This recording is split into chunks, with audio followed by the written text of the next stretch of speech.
Hi mga best! Welcome back again to our mini vlog. It's me again, Michelle Fox, ang inyong babaeng marangal na hindi naglalaban.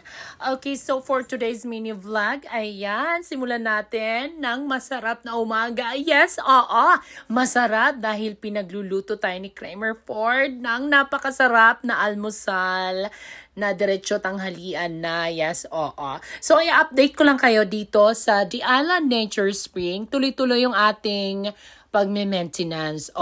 Dahil nga kailangan ng hibwanan, or should I say, kailangan na palitan yung mga nipa ng Nipa Hut staycation room natin. Kasi para mas lalong presentable, wala tayong complaints. Kaya this year, more improvements and more, oh my gosh, more maintenance ang kulira. Pasensya na kayo kung palagi akong nangungulira kasi in that way, mas na-express ko yung feelings ko when it comes so spending ng inutang ko. Medyo tumutulo na kasi yung mga Nipa Hut pagka malakas na masyado yung ulan kasi how many months nang umuulan straight. So kaya ayan, kailangan ready tayo sa La Niñang ito. At sa kabila ng kabisihan natin, gusto ko lang i-congratulate si Ma'am Sir. Congratulations, Ma'am Sir. And thank you for choosing the island to be a part of your special day. And it's special thanks to videographer, photographer, organizer for choosing the Island Nature Spring. At ngayong araw din, dumating si Sir. Napakagwapo. Oh my gosh! Minsan na lang din kiligin ang kepyas ko. Keme. So ayan, dumating si Sir from Fire to check the area, the rooms, the wirings, and everything, kung safe ito. At thank you, Sir, dahil dala mo na rin yung aking fire permit certificate. Or, tama ba?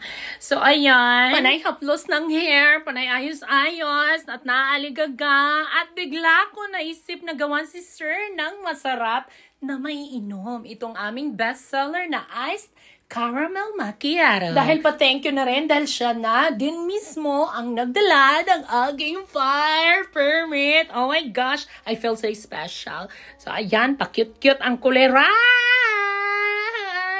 Pasensya na po sa asawa or jowa or girlfriend ni Sir, scripted to scripted. Dahil sa dami na rin nagtatanong at nai-excite kung ano nga yung bago naming project dito sa The Island Nature Spring. So ito na, i-share ko na sa inyo mga web. Magdadagdag tayo ng mga rooms or staycation cabins para mas lalo kayong komportable at para mas lalo pa namin kayong ma-accommodate. Yes! Sa mga bagong projects namin, naisipan namin na bakal yung gamitin. Kulera.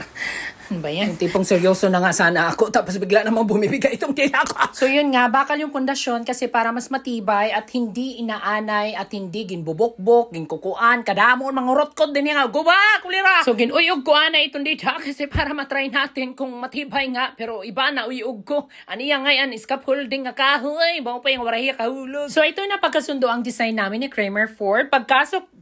Kulera kung man nga akong dila nga. So ayan, pagpasok dyan, balcony, sliding door, and then double deck. Deck. Ano ba? Para mas lalo ko kayong ma-accommodate. Kasi ang dami naghahanap ng maraming bed, maraming kama daw. So ayan, puro kama yan.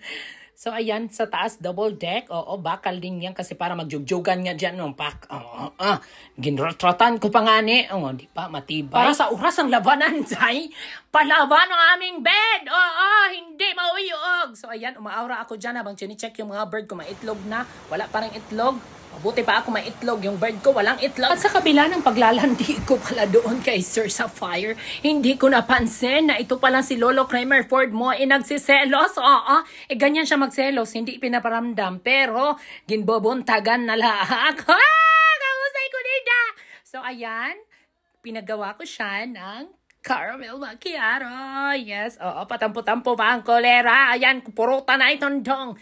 Pero hindi pa yan pupurutan. Nga dan maliko at nga da iyo. Labing-labing anay. Kadali ay. Kausay hindi na anday. Kausay kolera. So ayan, see you again.